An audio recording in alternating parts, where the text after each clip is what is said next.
दोस्तों स्वागत करते हैं आपका एक नए वीडियो और एक नए दिन में उत्तराखंड से। इस वक्त मैं हूं उत्तराखंड में, अपने घर पर ही हूं। घर के थोड़ा पास में आया हुआ था और यहां पर थोड़ा बैठा हुआ था और सोचा कि चले क्यों ना आपके सामने आया जाए और थोड़ा सा आपसे बातें करी जाए। और आज एक स्पेशल वीडियो मैं बनाने जा रहा हूं। एक स्पेशल डे आज है और तेरी महफिल में दिल थामे तेरा दीवाना आता है, तेरी महफिल में दिल थामे तेरा दीवाना आता है। खास तौर पर ये उन लोगों के लिए काफ़ी स्पेशल वीडियो होने वाला है जो लोग संगीत से प्यार करते हैं, जो लोग संगीत से मोहब्बत करते हैं। काफ़ी ज़्यादा यहाँ पे थोड़ा झाड़ियाँ वगैरह है, मच्छर वगैरह भी आ रहे हैं, तो चले खैर कोई बात नहीं। तो मैं बात कर रहा था कि आज एक स्पेशल डे है और आज उन लोगों के लिए ख़ास दिन है जो लोग संगीत से प्यार करते हैं, जो लोग म्यूजिक्स को अपना जो है कि म्यूज़िक के लिए डेडिकेट होते हैं, जो लोग म्यूज़िक के लिए समर्पित होते हैं। क्योंकि आज से 45 साल पहले आज ही के दिन एक स्पेशल स्पेशल मतलब कि एक बहुत बड़ा इवेंट हो गया था कि संगीत की दुनिया के एक बहुत बड़े बादशाह, जिन्हें हम संगीत का दायां हाथ कह सकते हैं, संगीत का राइट हैंड, स्वर्गीय श्री मोहम्मद रफ़ी साहब का निधन हो गया था। जी हाँ, जिक्र हो रहा है रफ़ी साहब का। और मैं चांद कहता था मगर उसमें भी दाग है। आज रफ़ी साहब की 45वीं पूरी तिथि है। आज से 45 साल पहले आज ही के दिन रफ़ी साहब हम सबको छोड़कर इस दुनिया से चले गए थे। और अपने फिर तुम्हारी याद आई ऐ सनम, ऐ सनम, फिर तुम्हारी याद आई ऐ सनम, ऐ सनम, हम न भूलेंगे तुम्हें अल्लाह कसम, हम न भूलेंगे तुम्हें अल्लाह कसम। छोड़ गए थे वो बहुत बड़ा गानों का कलेक्शन। कौन थे रफ़ी साहब और किस लिए लोग इन्हें याद करते हैं, जानेंगे आज के इस वीडियो में। आप देख रहे हैं उमेश नैनवाल ब्लॉगर, आपके साथ में हूं उमेश नैनवाल। मैं तुझे साँझ सवेरे फिर भी कभी अब नाम को तेरे आवाज मैं न दूंगा, आवाज मैं न दूंगा। अगर रफ़ी साहब के बारे में आप जानते हैं तो ज़रूर आप भी कमेंट्स करिएगा और ज़रूर बताइएगा कि रफ़ी साहब के बारे में आपके पास अगर कोई इन्फॉर्मेशन है तो आप ज़रूर बता सकते हैं, ताकि मुझे भी पता लगेगा। और मैं आपको बता देना चाहता हूं कि मैं रफ़ी साहब का ज़्यादा बड़ा प्रशंसक तो नहीं कहूँगा अपने आप को, एक छोटा मोटा ही प्रशंसक हूँ। और रफ़ी साहब को बहुत ज़्यादा मैं कि लाइक करता हूँ और उनकी आवाज़ मुझे बहुत पसंद है। और पर मैं तो नशे में नहीं कि तू है हसीन, तू है हसीन। काफ़ी पहले से 93, 94 के दशक से मैं उनके गानों को सुनता हुआ आ रहा हूँ। जब छोटा सा मैं था, करीबन 3-4 साल का मैं रहा हूँगा, तब से मैं रफ़ी साहब को सुनता हुआ आ रहा हूँ और वो आवाज़ मेरे दिल के बहुत करीब है। और मजनू मियां जी तुम दे दो प्याम, इनसे हमारा भी कह दो सलाम। मजनू मियां जी तुम दे दो प्याम, इनसे हमारा भी कह दो सलाम। मेरे हमदम मेरे दिल का राज जानता है। हर दिन मेरे कानों में गूंजती है, हर दिन उनका कोई ना कोई गाना मैं सुनता रहता हूँ। ऐसा इतने सालों में कोई भी दिन नहीं गया कि जब रफ़ी साहब की आवाज़ मैंने ना सुनी हो। बहुत मैं कब गाता मेरे स्वर में प्यार किसी का गाता है। अच्छी आवाज़ और बहुत प्यारी उनकी आवाज़ थी और काफ़ी नेक दिल इंसान भी थे रफ़ी साहब। तो चलिए बात करते हैं the greatest playback singer Rafi साहब के बारे में। मुझे न हाथ लगाओ कि मर चुका हूँ मैं, खुद अपने हाथ से ये खून कर चुका हूँ। दोस्तों रफ़ी साहब जब 7 साल के थे, यानी 1931 के दशक में, 1931 के दशक में जब रफ़ी साहब 7 साल के हुए थे, तो उन्होंने जो पढ़ाई करी थी वो अपने घर पे ही करी थी। तो 2 तालीम उन्होंने पढ़ी है उस ज़माने में। वो 2 तालीम मुस्लिम लैंग्वेज में हम उसको तालीम कहते होंगे, यानी आई थिंक छोटी सी क्लास थी वो, तो वहाँ तक रफ़ी साहब ने पढ़ा। और 7 साल की उम्र में जब वो थे तो उनका फैमिली जो है कि रोज़गार के सिलसिले में लाहौर चला गया था। तब तुम नहीं हो तो हर हुस्न फीका फीका है, जहान इश्क में मातम है, अब तो आ जाओ। पाकिस्तान और इंडिया एक ही हुआ करता था उस ज़माने में, जो है कि आज़ादी से पहले की ये बात है। तो 7 साल की उम्र में रफ़ी साहब का परिवार जो है पंजाब से लाहौर चला गया था। और इनके बड़े भाई हामिद, रफ़ी साहब के एक बड़े भाई थे हामिद उनका नाम था, तो उनकी एक नाई की दुकान उन्होंने वहाँ पे खोली। और रफ़ी साहब भी अपने बड़े भाई के साथ जो है कि उस दुकान पे जाया करते थे, यानी शॉप पे जाया करते थे। और लेकिन वर्क नहीं करते थे, वो छोटा बच्चा था तो छोटा बच्चा क्या वर्क करेगा, लेकिन बड़े भाई जो है कि बाल काटने का काम किया करते थे और रफ़ी साहब वहाँ पर जाया करते थे। और रफ़ी साहब जब उस दुकान पर जाया करते थे तो उस दुकान के आगे से एक फ़कीर गुजरा करता था, यानी एक फ़कीर में जो पैसे मांगने वाला जिसे हम कह सकते हैं। जैसे आज के ज़माने में भी आप देखते होंगे बहुत सारे लोगों को कि जो बाबा लोग होते हैं पैसे वगैरह लेते हैं और आशीर्वाद देते हैं, तो वैसे ही उस ज़माने में भी हुआ होगा। तो रफ़ी साहब की दुकान के आगे से जो है कि एक फ़कीर गुजरा करता था और वो एक गाना गुनगुनाया करता था, कुछ गाना गुनगुना के जाता था। और वो गाना भी मुझे थोड़ा याद आ रहा है, एक बार रफ़ी साहब ने इंटरव्यू में बताया भी था कि खे दिन करके था, खे दिन करके ऐसे करके वो गाना था। और वो दुकान के आगे से गुजरा करता था और रफ़ी साहब छोटी सी उम्र में 7 साल की उम्र में, तो रफ़ी साहब भी उसी फ़कीर के पीछे दूर तक जो है उसी की उस गाने की कॉपी को करते हुए दूर तक उसके पीछे जाया करते थे। हर फकीर की दुआ तुम्हारे साथ है, हर फकीर की दुआ तुम्हारे साथ है, रुके न राह में कदम खुदा तुम्हारे साथ है, रुके न राह में कदम खुदा तुम्हारे साथ है। रफ़ी साहब जब उस फ़कीर के उस गीत को गुनगुनाया करते थे तो जो है कि आसपास के बहुत सारे लोगों ने जो है कि रफ़ी साहब की आवाज़ को पसंद करना चालू किया गया कि लोगों को रफ़ी साहब की जो आवाज़ थी वो बहुत पसंद आई। और बड़े भाई हामिद साहब ने भी जो है कि रफ़ी साहब की संगीत की प्रति इस रुचि को देखते हुए रफ़ी साहब को एक उस्ताद, उनका नाम मैं थोड़ा भूल रहा हूँ, उस्ताद वाहिद खान करके उनका नाम था, तो उनके पास संगीत की शिक्षा लेने के लिए भेजा। जिंदगी अब इन्हीं कदमों पे लुटा दूं तो सही, जिंदगी अब इन्हीं कदमों पे लुटा दूं तो सही, ऐ हंसी बुत में खुदा तुझको बना दूं तो सही। उस्ताद अब्दुल वहीद खान, प्रॉपरली मुझे उनका नाम अभी याद आ रहा है, उस्ताद अब्दुल वहीद खान उनका नाम था। तो रफ़ी साहब के बड़े भाई ने उनके पास संगीत की शिक्षा लेने के लिए भेजा। तो जब वो रफ़ी साहब उनके पास गए, रफ़ी साहब जो है कि वहाँ पे वो सीखने लगे और लोगों को जो है कि रफ़ी साहब की आवाज़ काफ़ी अच्छी लगने लगी।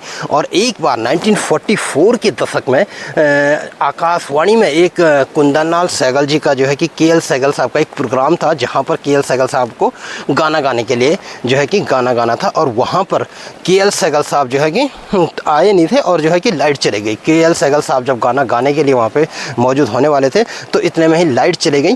तो आई थिंक आ गए थे या नहीं आए थे थोड़ा मुझे क्लियर नहीं है, लेकिन के.एल. सहगल साहब का वो प्रोग्राम था और वहाँ पे लाइट चली जाती है और वो गाना नहीं गा पाते हैं। और तो बहुत सारे लोगों ने जो है कि रिक्वेस्ट करी कि क्यों ना इस जो रफ़ी साहब थे, रफ़ी साहब को बोला आगे भेजा जाए और वहाँ पर वो कुछ अपना उस परफॉर्मेंस को दिखाएं जो उनकी रुचि है, जो वो गाना बचपन में मतलब कि फ़कीर के पीछे जाकर गुनगुनाया करते थे, उस गाने को गाएं। तो रफ़ी साहब को वहाँ आगे भेज दिया गया। तो रफ़ी साहब ने वहाँ पर जाकर पहला वो गाना गाया और लोग इतने ज़्यादा खुश हुए और इतना जो है कि लोगों ने जो है कि पसंद किया रफ़ी साहब को। और रफ़ी साहब का जो है कि वहाँ से रफ़ी साहब को पहचान मिलने लगी। मैं अलबेला हिंदुस्तानी सबको मेरा सलाम, आज हमें देना है सबको गा गा कर पैगाम, ताली दो गाओ रे, ताली दो गाओ रे। जब बिजली गुल हो गई तो के.एल. सहगल साहब ने गाना नहीं गाया वहाँ पे, और रफ़ी साहब के जो बड़े भाई हामिद थे उन्होंने जो है कि ख़ास तौर पर रिक्वेस्ट करी थी कि क्यों ना भीड़ को शांत करने के लिए रफ़ी साहब को थोड़ा मौका दिया जाए गाने गाने के लिए। तब रफ़ी साहब की उम्र मात्र 13 साल की थी और रफ़ी साहब को मौका मिला और उन्होंने गाया। और वहाँ पर उस महफिल में श्याम सुंदर एक बहुत बड़े संगीतकार थे उस ज़माने के, उन्होंने रफ़ी साहब को सुना और देखा कि ये छोटा सा बच्चा जो है 13 साल की उम्र में इतना अच्छा गाना गा सकता है, तो उन्होंने रफ़ी साहब को आगे मिलने के लिए बुलाया और रफ़ी साहब को मौका दे दिया। और वहीं से रफ़ी साहब की फ़िल्मी जगत में स्टार्टिंग हो गई। रफ़ी साहब ने फिल्मी दुनिया में वहीं से कदम रखा और आप देख सकते हैं कि स्टेप बाय स्टेप रफ़ी साहब ऊपर को आ रहे हैं। पहले जो है कि नाई की दुकान से फ़कीर के पीछे आए और वहाँ से वो जो है कि फिर संगीत सीखने थोड़ा गए, और उसके बाद उन्होंने जो है कि फिर के.एल. सहगल साहब की वो महफिल थी जहाँ पर रफ़ी साहब को मौका मिल गया। जिस इंसान को लाइफ में तरक्की करनी होती है, जो इंसान लाइफ में आगे बढ़ता है, कहीं ना कहीं से उसके लिए रास्ता खुल ही जाता है। जैसे यहाँ पर हमारे रफ़ी साहब के लिए स्टेप बाय स्टेप रास्ता खुल रहा है और स्ट्रगल भी बहुत ज़्यादा था कि बहुत ज़्यादा स्ट्रगल और बहुत ज़्यादा मेहनत के साथ वो आगे बढ़ते आ रहे थे। और नाजुक हो नाज से भी तुम प्यार से भी प्यारे, नाजुक हो नाज से भी तुम प्यार से भी प्यारी, तुम हुस्न से हंसी हो, क्या बात है तुम्हारी, क्या बात है तुम्हारी। श्याम सुंदर दास ने जब पहली बार रफ़ी साहब को वहाँ पर सुना तो उसके बाद उन्होंने रफ़ी साहब को अपनी अगली फ़िल्म के लिए न्योता दे दिया, और वो फिल्म थी गुल बलोच में जो है कि उन्होंने रफ़ी साहब से पहली बार गाना गवाया था। और 1944 के दशक में रफ़ी साहब ने लाहौर से फिर मुंबई आने का फ़ैसला किया गया था। 13 साल की करीबन जब उनकी वहाँ पर उम्र, उन्होंने के.एल. सहगल के साथ वहाँ पर जब गाया मच्छर बोता ने गाया, और उसके बाद जब श्याम सुंदर साहब ने उन्हें देखा तो रफ़ी साहब को मौका मिला पहली फिल्म गुल बलोच के लिए। और 1944 के दशक में रफ़ी साहब की फैमिली जो है लाहौर से मुंबई आ गई और नौशाद साहब से वहाँ पर उनकी मुलाकात होती है और नौशाद साहब ने उन्हें पहला ब्रेक दिया। और उसके बाद वो जो फिल्म थी पहले आप करके, आई थिंक पहले आप वो फिल्म थी, और वहाँ से फिर रफ़ी साहब का कैरियर स्टार्ट हो गया और वो फिल्मी दुनिया में एक बहुत बड़े सिंगर की ओर अग्रसर होने लग गए थे। मेरी आवाज़ का तीर जाएगा दिल को भी चीर, खोए नफरत लाए उल्फत, ये असर है मेहरबान, सुन ले तू दिल की सदा। 1944 के बाद जब रफ़ी साहब ने गाना स्टार्ट किया तो 1946 में पहली फ़िल्म जो हिंदी में आई थी, वैसे तो पहले आप जो गवा दिया था, उसके बाद अनमोल घड़ी, तेरा खिलौना टूटा बालक तेरा खिलौना टूटा करके वो जो गाना था, और उसके बाद फिर लगातार फिल्मों पे फिल्में।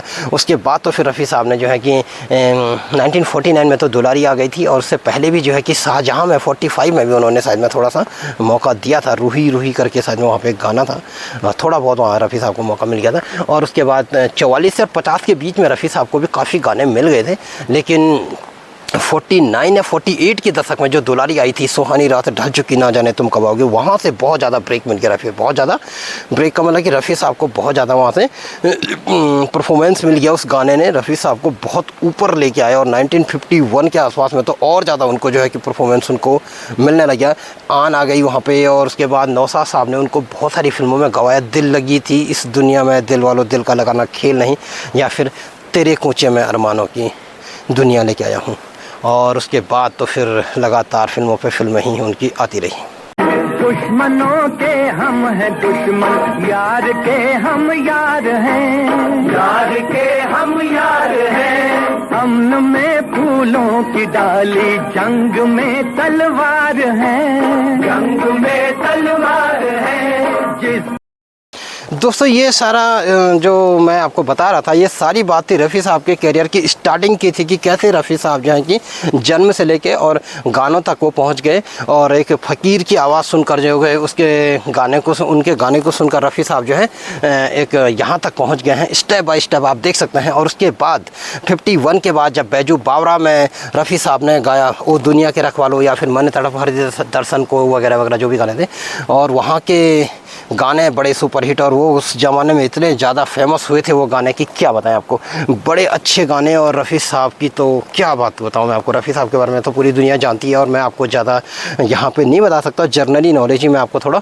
दे सकता हूँ रफ़ी साहब के बारे में, क्योंकि बहुत सारी दुनिया में ऐसे लोग हैं कि जो रफ़ी साहब के बहुत ही ज़्यादा लाइक करते हैं, मिस करते हैं, जिनमें से मैं भी रफ़ी साहब को बहुत ज़्यादा लाइक करता हूँ। और सारी की सारी नॉलेज उन लोगों के पास इकट्ठा है और सारी की सारी इन्फॉर्मेशन रफ़ी साहब की जो है कि उनके पास इकट्ठा है। मैंने भी बहुत सारी इन्फॉर्मेशन रफ़ी साहब के ऊपर कलेक्ट करी है और काफ़ी सर्चिंग करी है। रात को 2-2 ढाई बजे तक मैं उठा रहता था और रफ़ी साहब के गानों को इकट्ठा करता था। और रफ़ी साहब ने बहुत ही ज़्यादा अच्छे तरीके से हर एक गाने को गाया है। बहुत ही ज़्यादा नेक दिल इंसान रफ़ी साहब थे और जो कि आज हमारे बीच में ज़िंदा हैं। हमेशा मैं तो ये तो कहूँगा कि रफ़ी साहब हमारे बीच में हमेशा ज़िंदा है, सिर्फ वो अपने शरीर के माध्यम से नहीं, लेकिन अपनी आवाज़ और अपनी दरिया दिली और जो नेक दिल इंसान थे उसके कारण रफ़ी साहब हमेशा ज़िंदा हैं। और हर किसी के दिल में जितनों ने जो है कि रफ़ी साहब की आवाज़ को सुना, उन सब के लिए वो रफ़ी साहब बहुत करीब इंसान थे और बहुत ही अच्छे और बहुत ही नेक दिल इंसान रफ़ी साहब थे। गानों की मैं क्या बात करूं आपको कि कौन सा गाना मैं बोलूं कि जो गाना मुझे सबसे अच्छा लगता है। और 50 के बाद तो रफ़ी साहब ने 60 के दशक में तो उन्होंने बहुत ही ज़्यादा धूम मचा दी थी, मैं ये कहूँगा। और रफ़ी साहब को 7 बार जो है कि फ़िल्म फेयर अवार्ड से नवाजा गया है, पद्मश्री भी उनको मिला हुआ है और भारत रत्न जो है कि रफ़ी साहब को अभी तक नहीं मिल पाया है। और इसके लिए जो है कि हमारी पूरी टीम जो है कि लगी हुई है और रफ़ी साहब के प्रति हम लोग जो है कि काफ़ी सराहनीय तरीके से जो है कि रफ़ी साहब को भारत रत्न दिलाने की पूरी कोशिश में लगे हुए हैं। बहुत बड़ा ग्रुप और बहुत बड़ी टीम हम लोगों की रफ़ी साहब के लिए जो है कि हमेशा तत्पर रहती है कि कहीं पे भी अगर हमें मौका मिले तो हम जो है कि रफ़ी साहब को भारत रत्न ज़रूर दिला सकें। और रफ़ी साहब को भारत रत्न मिलना बहुत ज़रूरी था, क्योंकि रफ़ी साहब ने बहुत अच्छे गाने गाए हैं और हर कैटेगरी के गाने रफ़ी साहब ने गाए हैं। सिंगर तो वैसे बहुत सारे हैं और मैं ये नहीं कहता कि सारे सिंगर जो है कि रफ़ी साहब से मतलब अच्छे नहीं हैं यार, सारे अच्छे हैं, हर कोई अच्छा है, क्योंकि सिंगिंग करना और फिल्म इंडस्ट्री में काम करना बड़ा मेहनत है, बड़ा स्ट्रगल होता है। और लेकिन मैं ये कहूँगा कि रफ़ी साहब को अगर एक तराजू में रखें और सबको एक तराजू में रखें तो रफ़ी साहब का पलड़ा ही भारी होगा, क्योंकि रफ़ी साहब के सिर्फ गाने गाने वाले ही नहीं थे, बल्कि गाने के साथ साथ में वो हमेशा जो है कि अपने लिए नहीं बल्कि दूसरों के लिए भी वो जिया करते थे। और रफ़ी साहब की अगर थोड़ा एक पर्सनली लाइफ की अगर मैं बात करता हूँ तो रफ़ी साहब जो है गाने के साथ साथ में जो है कि एक नेक दिल इंसान भी थे और हर किसी की मदद किया करते थे। हर किसी के लिए वो जो है कि आगे आया करते थे। रोड पे चलने वाला एक आम आदमी जिसे वो जानते नहीं पहचानते नहीं थे, उसके लिए भी वो अपने थे और हर किसी से वो जो है कि बहुत अच्छी तरीके से प्यार करते थे।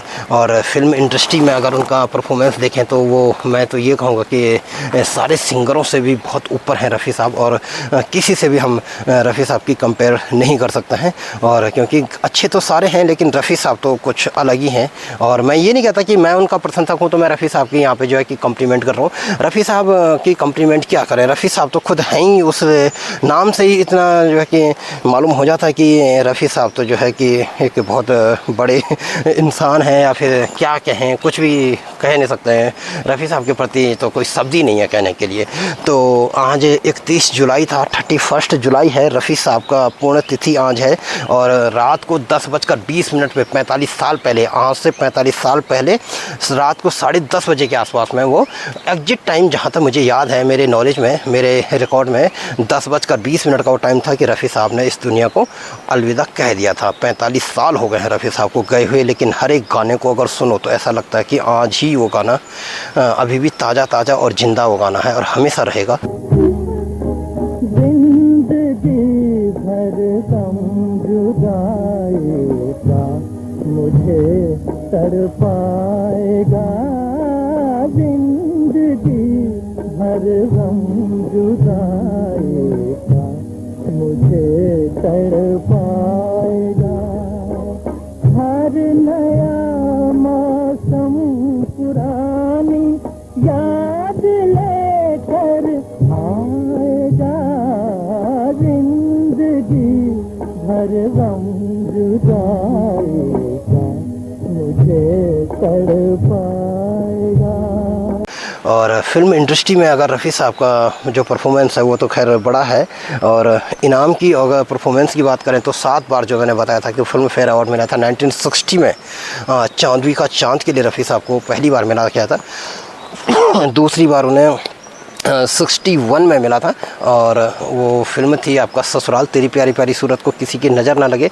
इसी साल एक और फिल्म आई थी घराना और हुस्न वाले तेरा जवाब नहीं। उसके बाद 1964 में दोस्ती, चौंदवी का चांद हो तुम या फ़ताप हो, 64 में आई थी वो। और 66 में बहारो फूल बरसाओ मेरा महबूब आया है के लिए मिला था। और ये गाना तो बहुत फेमस है, हर कहीं बजता है ये गाना और अमेरिका ने भी इस गाने को नंबर 1 का दर्जा दिया था। और 68 में फिर से फिल्म आई थी आपकी ब्रह्मचारी, दिल की झरोखे में तुझको बैठाकर यादों को तेरी दुल्हन बनाकर। इस गाने के लिए भी रफ़ी साहब को नॉमिनेट किया गया था, फिल्म फेयर अवार्ड से नॉमिनेट किया मिला था उनको। और उसके बाद 71 के दशक में एक और गाना था जो मजरू साहब के बोल थे और I think R D Burman साहब का उसमें म्यूजिक था। वो गाना था क्या हुआ तेरा वादा के लिए। तो 7 बार रफ़ी साहब को फिल्म फेयर अवार्ड मिला गया है। 69 में उन्हें पद्मश्री से सम्मानित किया गया था। डॉक्टर सरोफ अली राधा कृष्ण आई थिंक मुझे लगता है उन्होंने उस रफ़ी साहब को वहाँ पे नॉमिनेट दिया था इनाम, वो पद्मश्री। और रफ़ी साहब की अगर मैं बात करूं तो हर कैटेगरी के गाने उन्होंने गाए हैं। 20 से 21 भाषाओं में रफ़ी साहब ने गाने गाए हैं और बहुत सारे गाने गाए हैं, हर लैंग्वेज में गाए हैं। राजस्थानी में गाए हैं, अरबी में गाए हैं, बंगाली में गाए हैं, तेलुगु में गाए हैं, असमी में गाए हैं, इंग्लिश में गाए हैं और मलयालम में भी गाए हैं, तमिल में भी गाए हैं। बहुत सारी लैंग्वेजों में रफ़ी साहब ने गाने गाए हैं। गज़लें गाई हैं, इसके बाद इस्लामिक सॉन्ग गाए हैं, भजन गाए हैं, रोमांटिक गाए हैं, देशभक्ति गाए हैं और 132 गाने आपको बता दूं कि रफ़ी साहब ने देशभक्ति गीत गाए हैं। 132 मेरे पास लिस्ट है और मेरे रिकॉर्ड में एक हमारे सर हैं मोहम्मद निसार करके उनका नाम है, उन्होंने एक बार लिस्ट जो है कि बनाई थी और 132 गाने छोटे मोटे लगाकर टोटल 132 गाने रफ़ी साहब ने देश की आज़ादी के लिए गाए हैं, देशभक्ति गीत गाए हैं। तो क्या ऐसे इंसान को भारत रत्न से नहीं नवाजा जाना चाहिए था जिस इंसान ने 132 गाने देश के लिए गाए हैं, हर एक त्यौहार के लिए गाए हैं, रक्षाबंधन के लिए गाए हैं, दिवाली के लिए गाए हैं, होली के लिए गाए हैं, मतलब कोई ऐसा जीसस क्राइस्ट के जन्म के दिन क्रिसमस में गाए हैं, मतलब हर एक कैटेगरी में रफ़ी साहब का नंबर 1 का दर्जा। इसीलिए मैंने कहा था कि सारे को सिंगरों को एक साइड रखें, रफ़ी साहब को एक साइड रखें तो रफ़ी साहब का पलड़ा भारी होगा। इसलिए होगा क्योंकि रफ़ी साहब ने हर कैटेगरी के हर एक गाना रफ़ी साहब ने गाया है। जो गाना कोई नहीं गा सकता है वो रफ़ी साहब गा सकते हैं। जाने बहार हुस्न तेरा बेमिसाल है, जाने बहार हुस्न तेरा बेमिसाल है, वल्ला कमाल है, अरे वल्ला कमाल है। तो यही था और काफ़ी अच्छी आवाज़ है। मैं तो ये कहूँगा कि बिना इस आवाज़ के तो मैं कभी रह नहीं पाता हूँ और बहुत क्या बताऊँ रफ़ी साहब के बारे में, कुछ शब्द भी नहीं है मेरे पास तो। और बस उनकी पुण्यतिथि में नमन करने के लिए मैंने एक छोटा सा वीडियो बनाया था कि आप सब लोगों को भी थोड़ा रफ़ी साहब के बारे में मैं बताऊं। और 93 के दशक में मैंने उनको फॉलो किया था और जो मेरी लाइफ का पहला गाना था वो था भरोसा फिल्म का ये झुके झुके नैना ये लट पल खाते। मैंने स्कूल में एडमिशन बाद में लिया है और रफ़ी साहब की आवाज़ मैंने पहले सुनी है। टूट चुके सब प्यार के बंधन, आज कोई जंजीर नहीं। रफ़ी साहब की फैमिली से रिलेटेड थोड़ा बातें करें तो रफ़ी साहब की फैमिली, रफ़ी साहब की जो शादी हुई थी बिल्किस बानो उनकी वाइफ का नाम था। रफ़ी साहब के 7 बच्चे थे, 3 बेटियां और 4 बेटे उनके हैं और जिनमें से साइज सर हैं और भी बच्चे थे उनके। और यास्मीन दीदी हैं, नसरीन दीदी हैं और रफ़ी साहब का जो घर है बम्बई में है और रफ़ी मेंशन करके वहाँ पर जो है कि रफ़ी साहब की जो गाने हैं, जो कैसेटें हैं, जो यादें हैं, जो रफ़ी साहब के ढोल तबला हारमोनियम है, वो सारा का सारा मुंबई में जो है कि रफ़ी साहब के घर में जो है कि रखा गया है, जहाँ पे रफ़ी मेंशन है। और रफ़ी साहब के जो भी भक्त हैं सारे लोग वहाँ पे जाते हैं, बशर्ते अभी तक मैं कभी वहाँ पे विज़िट नहीं करा, लेकिन आने वाले टाइम में जल्दी मैं वहाँ पे जाकर विज़िट करूँगा और वहाँ पे सब लोगों से मिलूँगा और एक्सप्लोर करेंगे उस पूरे एरिया को। उस रफ़ी जो मेंशन है, रफ़ी मेंशन साहब का जो वो कमरा है, उस कमरे को जो है कि एक्सप्लोर करेंगे और आप सब लोग को भी बताएँगे। तो अगर आप भी रफ़ी साहब के बारे में जानते हैं और आप रफ़ी साहब का कौन सा गाना आपको रफ़ी साहब का सबसे अच्छा लगता है तो आप ज़रूर कमेंट्स कर सकते हैं और बता सकते हैं। और रफ़ी साहब के अगर गानों की बात करें तो ये क्वेश्चन बड़ा कठिन हो जाता है कि कौन सा गाना आपका सबसे फेवरेट है। इसमें तो कोई भी रफ़ी साहब का प्रशंसक आंसर नहीं कर पाएगा।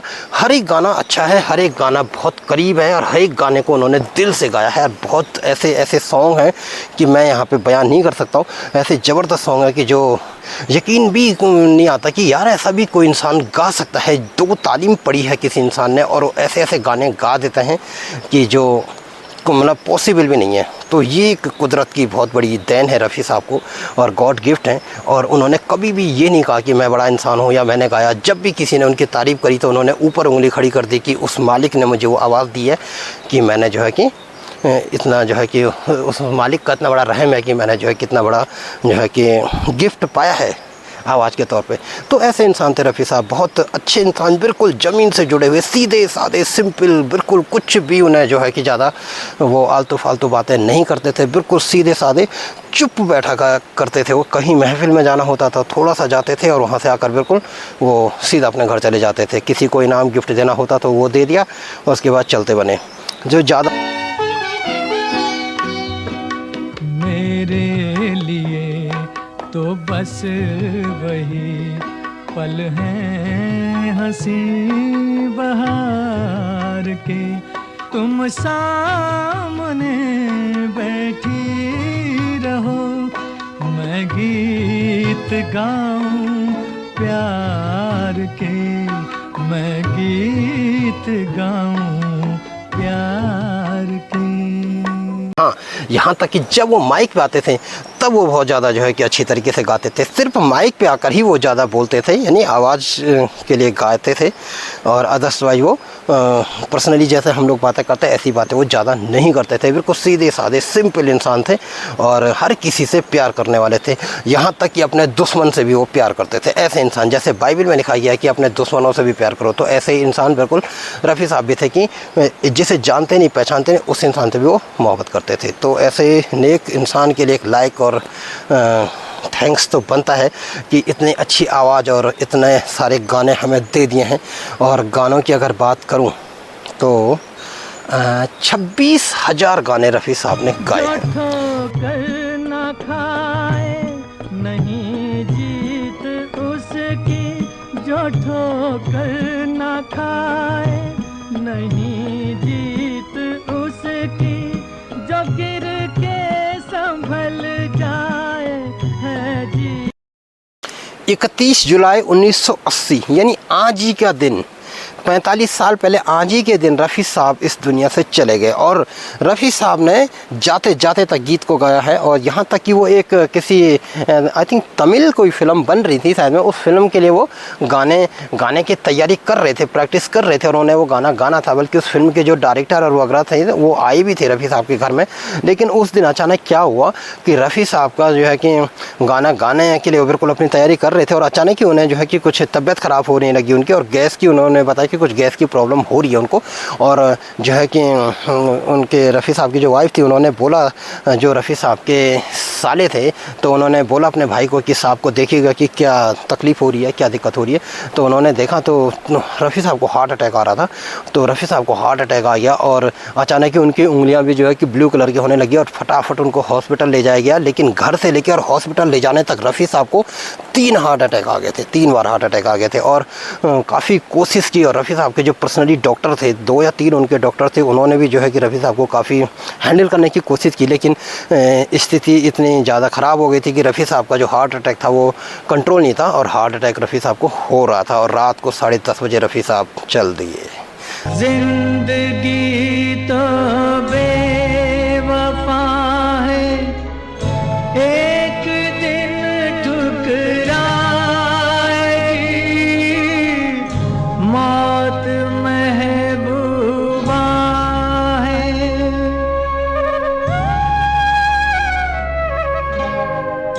मौत महबूबा है, अपने साथ लेकर जाएगी।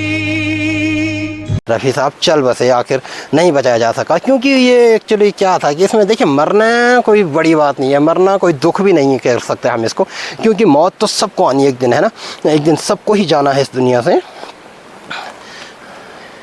मौत का जो है कि टिकट सबकी जेब में है, लेकिन अगर कोई इंसान जल्दी चला जाए थोड़ा दुख होता है। रफ़ी साहब अगर हमारे बीच में रहते, 8-10 साल और ज़िंदा रहते, वो तो काफ़ी अच्छे गाने और हमें मिल जाते, कुछ और भी सीखने को मिल जाता और हम भी खुशनसीब हो जाते कि उनके दौर में ही हम लोग भी पैदा हुए। रफ़ी साहब के गुजरने के 8 या 9 साल के बाद हमारा भी जन्म हुआ था, तो हमने रफ़ी साहब को तो नहीं देखा, लेकिन आवाज़ के माध्यम से हमेशा वो हमारे दिलों में है।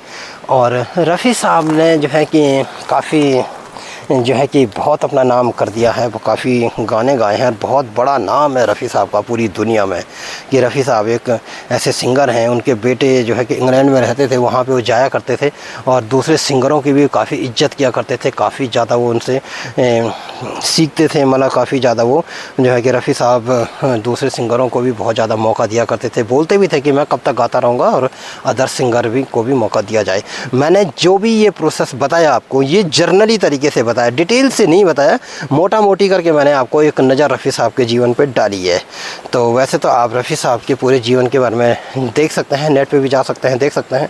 और अगर आपको कोई गाना का सुनना चाहते हैं तो ज़रूर आप बताइएगा, मैं ज़रूर आपको गाना पोस्ट करूँगा चैनल पे, उमेश नैनवाल पे, तो आप ज़रूर वहाँ पे जाके देख सकते हैं।